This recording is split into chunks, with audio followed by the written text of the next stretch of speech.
Kejaksaan Agung menetapkan mantan Menteri Pendidikan, Kebudayaan, Riset, dan Teknologi Nadiem Anwar Makarim sebagai tersangka kasus dugaan korupsi pengadaan Chromebook dalam program digitalisasi pendidikan tahun 2019-2022. Ketika pendidikan hanya melahirkan orang cerdas tanpa hati nurani, disitulah akar korupsi tumbuh subur.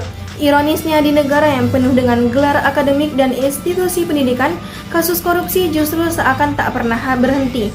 Seolah ilmu pengetahuan tak lagi cukup menjadi benteng moral bagi para pemiliknya. Kita sering menganggap pendidikan sebagai jalan menuju kemajuan, padahal tanpa nilai kejujuran, pendidikan justru bisa menjadi alat untuk membenarkan keserakahan. Orang berpendidikan tahu mana yang benar dan yang salah, tapi ketika integritas itu tidak lagi dijaga, pengetahuan bisa disalahgunakan demi kepentingan pribadi.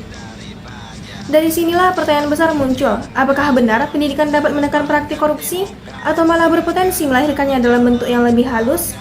Dan jika pendidikan bukan jaminan, lalu langkah apa yang bisa kita ambil agar kejujuran kembali menjadi nilai utama dalam kehidupan kita?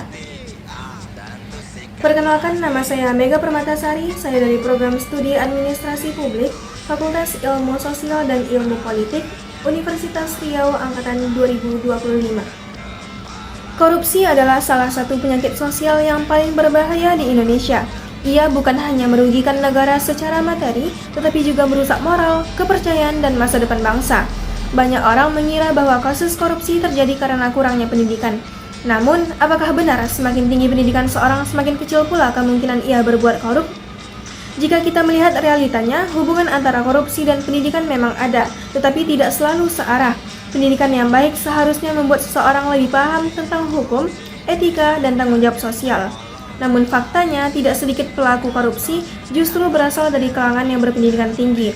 Mereka yang menguasai teori tetapi gagal menerapkan nilai moral dalam praktik. Artinya, pendidikan tanpa integritas hanyalah pengetahuan kosong. Orang yang pintar tanpa hati nurani justru bisa lebih berbahaya karena mereka mampu mencari celah dan membenarkan tindakan koruptif dengan alasan logika. Masalah utama korupsi bukan semata-mata pada rendahnya tingkat pendidikan, melainkan pada rapuhnya moral dan hilangnya rasa tanggung jawab. Oleh karena itu, pendidikan harus didefinisikan ulang, bukan hanya sebagai proses mencetak orang cerdas, tetapi juga sebagai proses membentuk karakter yang jujur, disiplin, dan berani menolak penyimpangan. Pendidikan sejati bukan yang membuat kita tahu banyak hal, tetapi juga mampu membuat kita membedakan mana yang benar dan mana yang salah, serta konsisten memilih jalan yang benar tersebut. Lalu, apa yang bisa kita lakukan untuk meminimalisir korupsi di lingkungan sekitar? Yaitu jawabannya sederhana, dimulai dari diri sendiri terlebih dahulu, dan dimulai dari hal-hal kecil. Contohnya, jujur ketika mengerjakan tugas, tidak menyontek, tidak titip absen, tidak memanipulasi laporan organisasi. Semua itu adalah latihan nyata untuk melawan perilaku koruptif sejak dini. Korupsi besar lahir dari kebiasaan kecil yang salah dan dibiarkan.